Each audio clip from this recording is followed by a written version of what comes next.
넘치는 축복을 받으려면이라는 제목으로 말씀의 은혜를 나누길 원합니다. 저는요, 살아계신 하나님께서 이 자리 하나님 앞에 나와 예배드리는 여러분의 삶에 부으시는 놀라운 축복이 가득한 줄 믿습니다. 그리고 하나님께서는 우리 삶 가운데 반드시 그 축복을 부어서 온 세상을 먹이시는 역사 있을 줄로 믿습니다. 예수님은요, 제자들에게 말씀하신 것이 있죠. 내가 너희에게 말씀을 주고 그 말씀이 열매를 맺으면 30배, 60배, 100배의 열매를 맺을 것이다 말씀합니다. 그리고 실제로 오늘 본문 말씀에는 예수님이 말씀하셨던 정말 30배, 60배, 100배의 열매가, 아니 그 이상의 열매가 맺혔던 기적이 기록되어 있습니다. 그것은 바로 오병이어의 사건이죠. 오늘 본문에는 배고팠던 사람들 5천 명이 먹었다라고 이야기합니다. 그런데 병행 구절인 마태복음 14장 21절에 가면 다음과 같이 기록합니다. 먹은 사람은 여자와 어린이 외에 5천 명이나 되었더라. 오늘 요한복음에서는 남자 숫자만 5천 명이었고 어린아이와 여자들 숫자까지 합치면 더 많은 숫자가 있었다라는 것을 알 수가 있죠. 근데 이 많은 사람을 먹였던 그 시작은 무엇이었습니까? 겨우 작은 빵과 물고기밖에 없었습니다. 어린 소년이 자기가 먹을 것을 가져왔던 그 도시락이 그 많은 사람들을 먹였다라니 정말 놀라운 기적 아닙니까? 저는요, 제자인 저와 여러분의 삶에도 이와 같은 오병이어의 기적이, 예수님의 능력이, 하나님의 기적과 기사가 저와 여러분 삶 가운데 있기를 예수님 이름으로 축복합니다. 저는요, 우리 인생이 나 혼자 먹고 배부른 인생이 아니고 우리 주변에 있는 모든 사람들에게 이 세상 가운데 굶주리고 갈급한 인생들 가운데 우리의 삶이 넘치는 은혜와 축복을 부어줘서 저들의 삶이 배부르게 하고 다시 한번 주님 앞에 나오는 복된 인생으로 살아갈 수 있길 정말 간절히 바랍니다. 제자는요, 그렇기 때문에 하나님의 능력으로 세상을 먹이는 자다라고 할 수가 있겠죠. 저와 여러분이 하나님의 능력으로 세상을 먹이고 저들의 배고픔을 채우는 제자의 삶 살 수 있게 간절히 바랍니다. 그럼에도 불구하고 오병이어 말씀을 읽을 때 나의 현실에 비추어 보면 너무나 괴리감이 있는 것 아닌가라는 생각이 들 때가 있습니다. 하나님께서 제자에게 그 많은 축복을 허락하신다고 하시는데 내 삶은 당장 하루 먹을 것을 고민하고 한 달 렌트비를 걱정하며 또 사업과 직장 가운데 어려움으로 고통스러워하는 것이 우리의 현실일 때가 있다는 겁니다. 그럴 때 우리는 이 오병이어의 말씀이, 예수님의 기적이 그저 성경에만 기록된 이야기로, 내 삶과는 동떨어진 이야기로 느껴질 때가 있다라는 겁니다. 그럼에도 불구하고 저는 이 시간 제자인 저와 여러분의 삶 가운데 이 오병이어의 기적이, 예수 그리스도가 제자들의 삶을 풍요롭게 하고 채우는 역사가 오늘날 우리의 삶 가운데도 있다고 확신합니다. 그렇다면 우리가 어떻게 해야 이 오병이어의 기적을 경험할 수 있을까? 어떻게 해야 우리가 이 예수 그리스도의 놀라운 기적과 기사를 경험하는 제자의 삶을 살아갈 수 있을까? 오늘 지혜를 얻는 저와 여러분이 되기를 간절히 바랍니다. 보통 오병이어의 말씀을 볼 때는요, 이 어린 소년에게 주목합니다. 자신의 가진 도시락을 예수님께 드렸던 그 소년의 모습에 우리는 주목해 봅니다. 근데 오늘 본문 말씀은 조금 관점을 바꿔서 이 소년이 아닌 예수님의 제자들의 입장에서 한번 이 말씀을 살펴보기를 원합니다.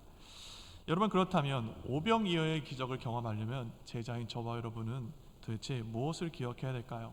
오병이어를 기억하기 위해, 누리기 위해 우리가 기억해야 될 첫 번째 고백, 다 같이 스크린에 나가는데 같이 읽어보겠습니다. 시작. 하나님, 내 삶에 기적을 시작하신다. 하나님, 내 삶에 기적을 시작하고 계시는구나, 우리가 깨달아야 된다는 겁니다. 우리는요, 오병이어의 이야기를, 뒷이야기를 다 알고 있습니다. 그러니까 오병이어 이야기를 읽을 때 은혜의 말씀, 예수 그리스도의 기적과 기사가 났던 놀라웠던 사건이라고 생각하죠. 그런데 만약에 여러분이 당시 예수님 곁에 있었던 제자들이었다고 한번 상상해 보십시오. 아마 그들에게 있어서 이 오병이어 사건은 물론 기적과 기사가 일어났기 때문에 저들의 삶이 기쁨이 되는 사건이었겠지만 그 당시로서는 뒤를 알 수 없었기에 예수님이 하시는 그 말씀 가운데 저들은 큰 문제, 스트레스에 직면하게 되었다라는 것을 알게 됩니다. 왜 그렇습니까? 예수님이 제자들에게 무리한 요구를 하시기 때문입니다. 요한복음 6장 5절 말씀인데 함께 읽어보겠습니다. 시작. 예수께서 눈을 들어 큰 무리가 자기에게로 오는 것을 보시고 빌립에게 이르시되 우리가 어디서 떡을 사서 이 사람들을 먹이겠느냐 하시니. 여러분, 빌립이 남이 아니고 여러분이라고 한번 상상해 보십시오. 지금 예수님이요, 수많은 무리들이 예수님께 몰려오는 것을 보고 계십니다. 지그시 바라보고 계십니다. 그러더니 여러분에게 묻습니다. 얘야, 이 많은 사람들을 어떻게 하면 먹일 수 있겠느냐 묻습니다. 만약 여러분이라면, 만약 여러분이 빌립이라면 여러분은 이러한 예수님의 그 물음 가운데 어떤 감정을 느끼겠습니까? 저도 제가 만약 빌립이었다면 어떠한 반응을 볼까 한번 상상해 봤습니다. 저는요, 당장 이 많은 사람들을 어떻게 먹일 것인가 염려하지 않았을까 싶습니다. 오늘날이야 뭐 슈퍼마켓이나 월마트 같은 것들이 많이 있기 때문에 음식 사는 것이 쉽겠죠. 그러나 그 당시에 그 벌판 가운데 음식을 산다는 것이, 그 많은 사람을 먹일 수 있는 음식을 산다는 것이 불가능에 가깝지 않았겠습니까? 그래서 제가 만약 빌립이었다면 주님, 저 사람들을 다 먹일 수는 없습니다 라고 이야기했을 것 같습니다. 그러나 빌립은 지혜 있는 사람이죠. 이성적인 사람입니다. 그는 다음과 같이 이야기합니다. 7절 말씀입니다. 빌립이 대답하되 각 사람으로 조금씩 받게 할지라도 200데나리온의 떡이 부족하리이다. 무슨 얘기입니까? 예수님, 이 사람들 다 못 먹입니다. 우리 가지고 있는 돈이 없습니다. 이야기하는 겁니다. 200데나리온이 얼마 정도 되는지 제가 한번 그 가치를 살펴보았는데 신학자들마다 의견이 다릅니다. 또 장려 물가하고 오는 물가 또 다르지 않습니까? 그래서 제가 현대적으로 당시의 그 상황을 한번 재해석해 봤습니다. 오늘날 5,000명을 먹일 수 있는 가장 싼 게 무엇인가 했을 때 제 머릿속에 떠오른 것은 인앤아웃 버거였습니다. 여러분, 인앤아웃 좋아하십니까? 가면은 메뉴판이 있죠. 여러분들 제 좋아하는 메뉴가 뭡니까? 저는 더블을 좋아하는데요. 남자분들 아마 더블 좋아할 겁니다. 그런데 우리는 돈이 있습니까? 없습니까? 5,000명을 먹여야 되는데 돈이 없죠. 그러니까 더블은 못 삽니다. 그럼 조금 더 싼 햄버거를 찾아야 되는데 그 밑에 있는 게 뭔지 아십니까? 여자분들이 좋아하는 치즈버거입니다. 그러나 우리는 예산이 부족하지 않습니까? 5,000명을 먹여야 되는데 어떻게 치즈버거로 먹입니까? 그래서 그 밑에 더 싼 게 있습니다. 메뉴 중에 가장 싼 건데요, 햄버거라는 메뉴가 있습니다. 그래서 제가 이 햄버거라는 메뉴로 5,000명을 먹이면 얼마가 나오는가 한번 계산해 봤습니다. 그랬더니 3만 달러라는 어마어마한 금액이 나왔습니다. 3만 달러. 우리는 있지만 당시에 예수님의 제자들은 없었을 것입니다.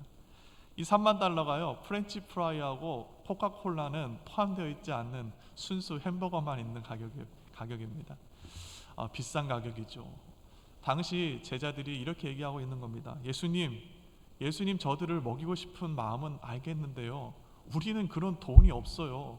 우리는 저 사람들을 먹일 수 없습니다 라고 이야기하고 있는 겁니다. 여러분, 이처럼 얘기하고 있는 빌립이 아직도 믿음이 연약한 사람처럼 여겨지십니까?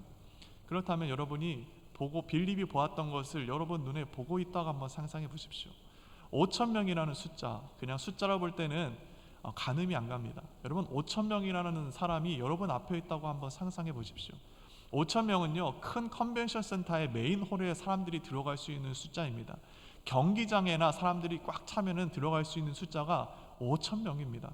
그런데 그곳에는 더 많은 사람들이 있었으니 빌립이 그 많은 사람들을 내 눈에 보고 있는데 어찌 이와 같은 반응을 보이지 않겠습니까? 만약 여러분이 빌립이었다고 할지라도 여러분들도 아마 빌립과 같은 반응을 보이지 않았을까 싶습니다. 그래서 오늘 본문은 예수님께서 이와 같이 빌립에게 질문하신 그 의도를 다음과 같이 이야기하고 있습니다. 6절 말씀인데 우리 한번 다 같이 읽어보겠습니다. 시작. 이렇게 말씀하심은 친히 어떻게 하실지를 아시고 빌립을 시험하고자 하심이라. 무엇 때문에 이렇게 질문하셨다? 빌립을 시험하고자 했다. 하나님께서 행하실 것을 미리 알고 계셨지만 빌립의 마음을 드러내게 하기 위함이었다 이야기합니다. 여기서 시험하다라는 것이 우리가 오해해서는 안 됩니다. 이 페이라조라는 시험하다라는 뜻은 두 가지 뜻이 있습니다. 첫 번째는 유혹하다라는 뜻이 있죠. 죄로 유혹할 때, 사람을 유혹하다 할 때 그 시험하다가 첫 번째 뜻입니다. 두 번째 뜻은 어떠한 것을 점검하기 위하여 테스트하다라는 뜻이 있습니다. 여러분, 하나님이 사람을 시험하는 사람입니까? 하나님이 사람을 유혹하는 사람입니까? 그렇지 않죠. 오늘 빌립에게 불평하라고 예수님께서 이와 같은 질문을 하신 것입니까? 아니죠. 오늘 예수님께서 빌립 가운데 이러한 질문을 하신 것은 빌립 안에 있는 그의 이성적인 판단으로 하나님의 뜻을 준행하지 못하는 두려움, 그 마음을 온 세상 가운데 드러내기 위함이었다라는 것을 알 수 있습니다. 빌립은 어떤 사람입니까? 빌립은요, 아주 신실한 제자입니다. 그는요, 예수님이 나와 함께 가자라고 말씀하실 때 뒤도 돌아보지 않습니다. 그는 자신의 모든 것을 내려두고 예수님을 쫓아갔던 신실한 사람입니다. 그러나 그는 또한 이성적인 사람이죠. 굉장히 치밀한 성격의 사람입니다. 예수님께서 하나님 나라에 대해서 가르치고 있을 때 다음과 같이 물어봅니다. 요한복음 14장 8절입니다. 주여, 아버지를 우리에게 보여주옵소서. 그리하면 족하겠나이다. 빌립은 어떤 성격의 사람입니까? 그는 신실하지만 이성적이고 자신의 눈으로 보아야만 직성이 풀리고 자신의 머리로 이해해야만 따라갈 수 있는 사람이라는 것을 알 수 있습니다. 여러분, 여기서 중요한 것이 있습니다. 그렇다면 빌립은 지금 예수님, 우리 저 사람들 다 못 먹입니다. 우리 돈이 없습니다. 라고 이야기하고 그 다음에 무엇을 했을까라는 것입니다. 빌립이 이와 같이 예수님께 말하고 나서 무엇을 했을 것 같습니까? 여러분 한번 상상해 보십시오. 예수님, 저 사람들 다 못 먹입니다 라고 이야기하고 그는 무엇을 했을까요? 무엇을 했겠습니까? 아무것도 안 했겠죠. 돈이 어디 있다고 저처럼 인앤아웃이라도 상상이라도 했겠습니까? 아무것도 안 하고 예수님 옆에서 멍하니 생각하고 있었겠죠. 속으로는 이렇게 생각했을지 모르겠습니다. 우리 예수님 마음 너무 착해서 힘들다. 저 사람들은 어떻게 다 먹일 생각을 하시냐. 정말 예수님 너무 마음이 착하다. 이렇게 생각했을지 모릅니다. 그러나 그는 아무것도 하지 않았을 것입니다. 그런데요, 우리의 인생도 그럴 때가 있습니다. 우리의 인생도 하나님께서 우리에게 말씀하실 때, 우리에게 무리한 것을 요구하는 것 같으실 때, 우리 삶에 큰 문제를, 내가 해결할 수 없는 문제를 허락하셨을 때 우리는 그렇게 생각합니다. 하나님, 기도해도 안 되는 걸 왜 기도하라고 하십니까? 이미 세상 사람들이 안 된다고 하고 의사가 안 된다고 하는데 제가 기도한들 무슨 소용이 있겠습니까? 라고 하며 아무것도 하지 않을 때가 있습니다. 하나님께서 우리에게 전도하라 하시는데 우리는 미리 단정 짓습니다.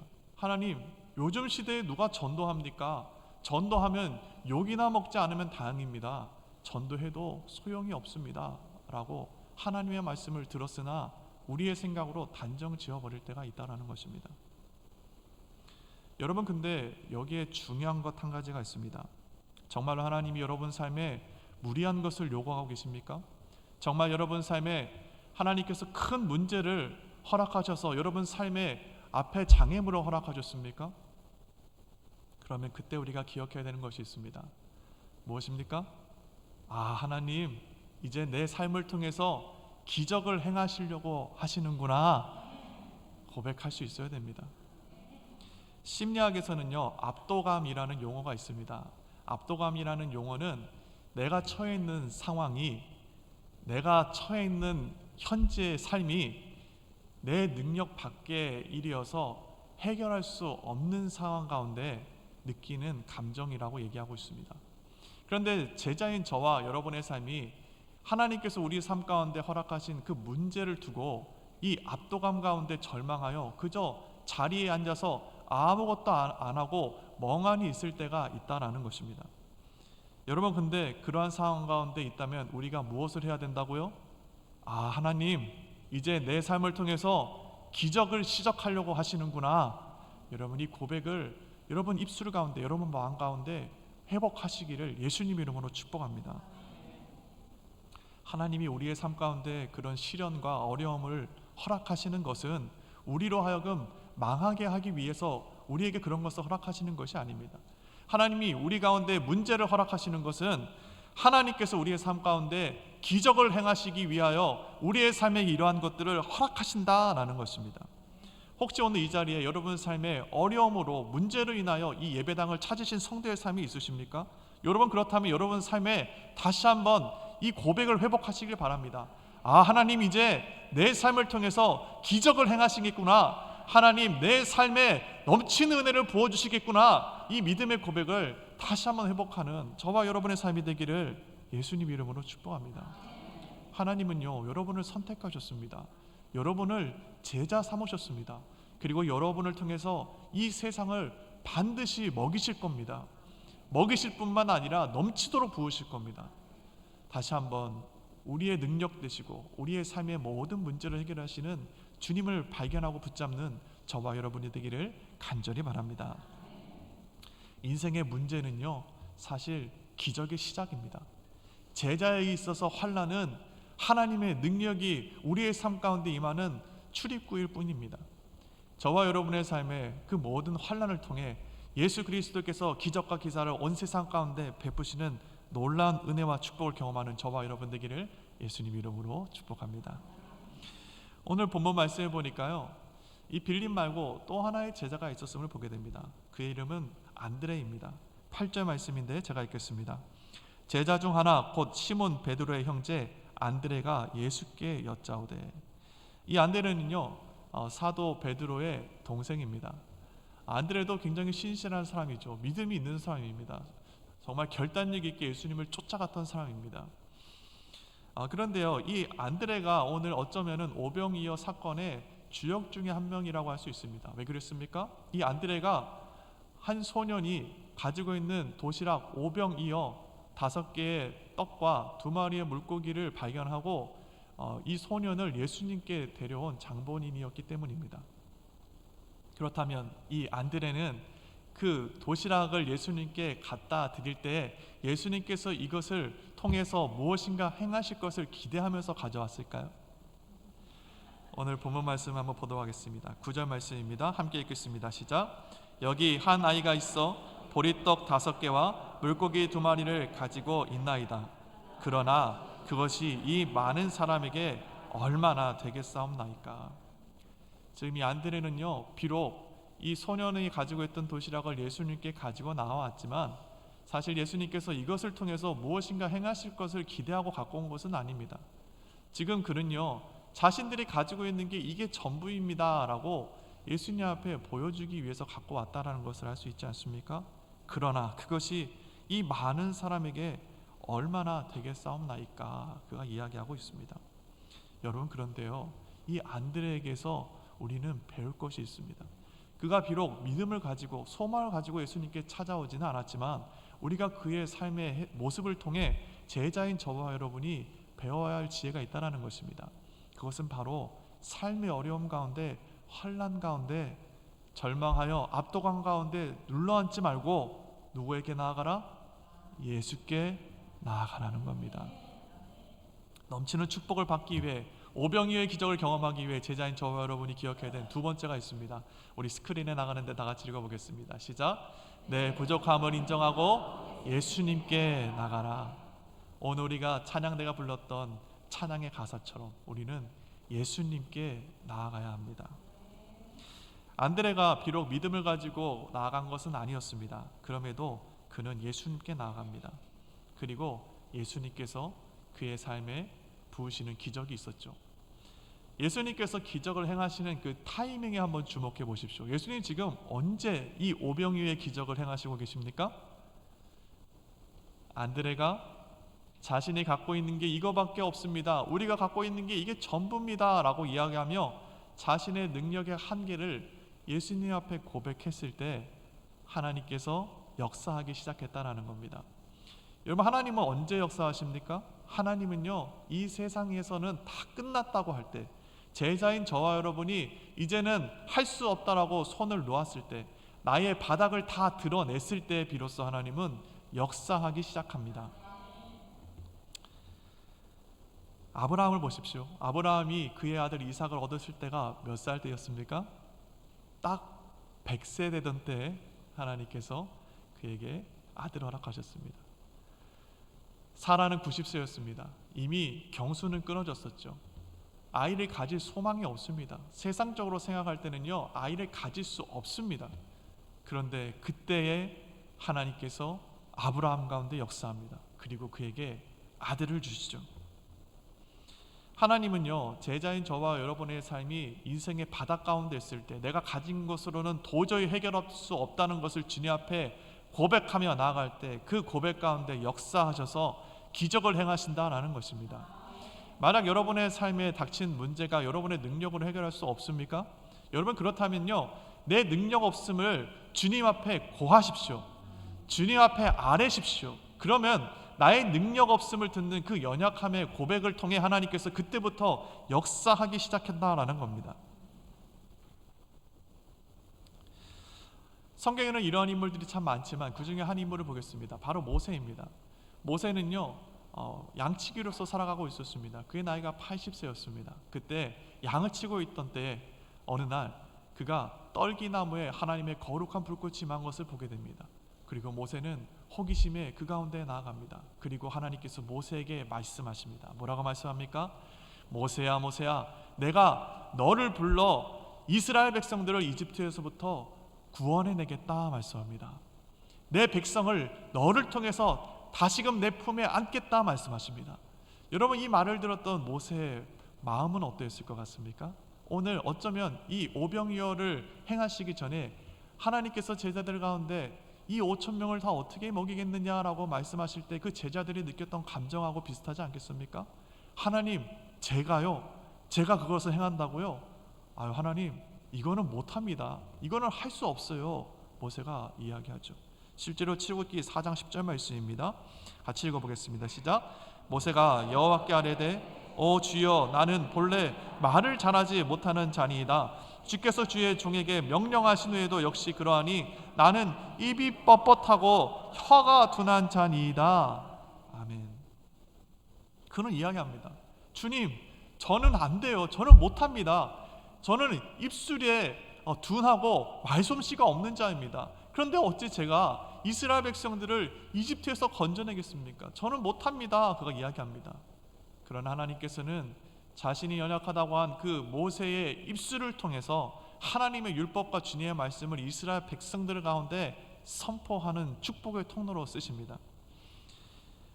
모세가 이야기합니다. 출애굽기 4장 13절 말씀입니다. 모세가 이르되 오 주여, 보낼 만한 자를 보내소서. 모세는 뭐 하고 있습니까? 나이가 80입니다. 그리고 양치기만 하고 있습니다. 양을 친 게 40년입니다. 그는 자신은 양치는 자이고 자신의 능력이 없음을 하나님께 고백합니다. 하나님, 저는요, 이집트에서 이스라엘 백성들을 구원해내는 그런 사역 할 수 없습니다. 저는 그냥 양치기일 뿐입니다 라고 나는 할 수 없습니다 이야기하는 것이죠. 그런데요, 하나님은 그러한 모세의 양치는 지팡이를 사용하셔서 기적과 기사를 행하십니다. 하나님은요, 나의 연약함, 내가 할 수 없다라는 것을 주님 앞에 고백한 그 연약함으로 드린 그 고백 가운데 역사하신다라는 것입니다. 오늘 본문 말씀도 보십시오. 하나님께서 사실은 굳이 그 어린 소년의 그 어쩌면 안드레가 데리고 온 오병이어 물고기와 떡을 통해서 역사하지 않을 수 있었습니다. 하나님은 어떤 분입니까? 이 세상을 말씀으로 창조하신 분이시죠. 말씀으로 창조하신 분이시기에 저들에게, 이스라엘 백성들에게 허락하셨던 메추라기를 그들 가운데 허락하실 수도 있었고, 혹은 만나를 통해 저들의 배를 부르게 할 수 있었습니다. 그런데 오늘 예수님께서는 저들의 배를 무엇으로 채우고 계십니까? 요한복음 6장 12절 말씀입니다. 같이 읽어보겠습니다. 시작. 그들이 배부른 후에 예수께서 제자들에게 이르시되 남은 조각을 거두어 버리는 것이 없게 하라 하심으로 13절 말씀. 이에 거두어 보리떡 5개로 먹고 남은 조각이 12바구니에 찼더라. 13절 말씀해 보니까 무엇이라고 얘기하고 있습니까? 하나님께서 저들의 배를 무엇으로 채웠다 말씀하고 있습니까? 보리떡 5개로 저들의 삶을 채웠다 말씀합니다. 사실 안드레는요, 이것을 통해 하나님께서 저들의 배를 채우실 것을 기대하지 않았습니다. 안드레는요, 그것을 가지고 온 이유는 하나님, 우리 이거밖에 없습니다. 이거밖에 없는데 어떻게 우리가 저들을 먹일 수 있습니까? 라고 가져왔던 그것을 통해서 저들의 그 연약함을 고백하는 그 고백하는 것을 통해서 예수께서 모든 인생들을 먹이시고 채웠다는 것입니다. 하나님은요, 지금도 마찬가지입니다. 여러분이 하나님 앞에 나아갈 때, 하나님, 저는 연약해요. 저는 할 수 없습니다. 저는 부족한 자입니다 라고 고백하는 여러분의 그 고백을 통해서 하나님께서는 역사하신다라는 겁니다. 하나님 저는 지혜 있습니다. 저는 다른 사람보다 의롭고 선합니다. 저는 다른 사람보다 성실합니다. 이렇게 고백하는 그 고백을 쓰지 않습니다. 하나님께서 쓰시는 고백은 제자인 우리의 삶 가운데 하나님 저는 연약합니다. 하나님 저는 부족합니다. 라고 고백하는 그 고백 가운데 주님께서 제자의 삶을 사용하신다라는 것입니다. 바라기로는 저와 여러분의 삶이 다시 한번 주님 앞에 나아갈 때 하나님 저는 연약합니다. 하나님 저는 부족합니다. 하나님 저는 선하지 않습니다. 그러나 주님을 의지합니다 라는 그 고백으로 주님 앞에 나아가 하나님이 채우시는 기적과 기사를 경험하는 저와 여러분이 되기를 예수님 이름으로 축복합니다. 하나님 그렇다면 왜 우리의 연약함을 통해 역사하십니까? 굳이 하나님은 왜 제자인 저와 여러분의 그 연약함을 통해서 일하시는 겁니까? 그것은 하나님께서 제자인 저와 여러분의 삶이 예수님이 이 땅에서 하나님 나라를 세워나갔던 것처럼 우리의 삶이 하나님의 나라를 세워나가는 일꾼으로 삼기 위해서죠. 일꾼으로 삼는다는 것 그냥 노예처럼 부리겠다는 것이 아닙니다. 하나님의 말씀을 기뻐하며 하나님 나라를 세우는데 우리 가운데 기쁨으로 자발적으로 우리의 삶을 주님께 드리는 삶으로 하나님께서 세우시겠다는 겁니다. 하나님 나라의 유업을 이어받는 자로 우리의 삶을 세우시겠다라는 것입니다. 우리의 인생이 하나님께 쓰임받는 인생 될 수 있다는 것이 놀라운 축복 아닙니까? 여러분 우리의 삶이 그렇다면 어떻게 하나님 나라를 세울 수 있습니까? 오늘 말씀을 기억하십시오. 나의 연약함으로 주님 앞에 인정하며 주님의 능력을 의지하는 저와 여러분의 삶이 되길 바랍니다. 하나님의 나라는요 우리의 연약함을 통해서 이루어집니다. 참 성경에는 나의 연약함을 고백하며 주님 앞에 나아갔던 많은 고백들이 있습니다. 그 가운데 시편 71편 3절 말씀입니다. 우리 한번 같이 읽어보겠습니다. 시작. 주는 내가 항상 피하여 숨을 바위가 되소서. 주께서 나를 구원하라 명령하셨으니 이는 주께서 나의 반석이시오 나의 요새이심이니이다. 아멘. 주는 내가 항상 피할 산성 되시고 또 반석 되어달라 이야기하고 있습니다. 여러분 우리의 연약함을 알고 주님께 피할 때 하나님은 우리의 반석이 되어주시고 우리의 능력이 되어주시며 우리의 요새 되어주신다라는 것입니다. 제자인 저와 여러분이 무엇보다도 우리의 삶 가운데 행하는 모든 일들 가운데 우리의 죄와 연약함을 주님 앞에 고백하며 나아갈 수 있는 인생 되기 바랍니다. 다시 한번 예수 그리스도의 십자가 앞에 나가십시오. 우리가 어찌 예수 그리스도의 십자가 앞에 나의 의로움과 나의 지혜를 자랑할 수 있겠습니까? 우리는 주님 십자가 앞에 나의 죄를 고백하며 주님 앞에 엎드려져 하나님이 우리에게 베푸신 그 놀라운 구원의 은혜만을 감격함으로 예배하는 삶이 우리의 삶이 되어야 한다는 겁니다. 바라기로는 저와 여러분 삶 가운데 다시 한번 이 오병이어의 기적, 우리의 삶을 채우고 우리의 연약함을 통해 세상을 먹이시는 하나님의 그 놀라운 축복을 경험하는 저와 여러분의 삶이 되기를 예수님 이름으로 축복합니다. 환난이 있습니까? 문제가 있습니까? 그렇다면 고백하십시오. 아, 하나님 나의 삶을 통해 기적을 행하시겠구나. 하나님 나의 삶에 이제 행하시는 놀라운 일들로 나의 세상의 모든 친구와 가족들을 먹이시겠구나 고백하시기 바랍니다. 또 나의 연약함으로 주님 앞에 나아가십시오. 주님께 나아갈 때 하나님은 우리의 그 연약함을 고백하는 우리의 삶을 통해 반드시 기적과 기사를 행하며 예수님께서 세상을 치유하고 먹이셨던 것처럼 제자인 저와 여러분의 삶을 통해 이 세상을 먹이고 회복시키실 것입니다. 다시 한번 그 오병이어의 기적을 우리의 삶에 넘치도록 부으시는 그 하나님의 축복을 경험하는 저와 여러분의 삶이 될 수 있기를 예수님의 이름으로 축복합니다. 기도하시겠습니다.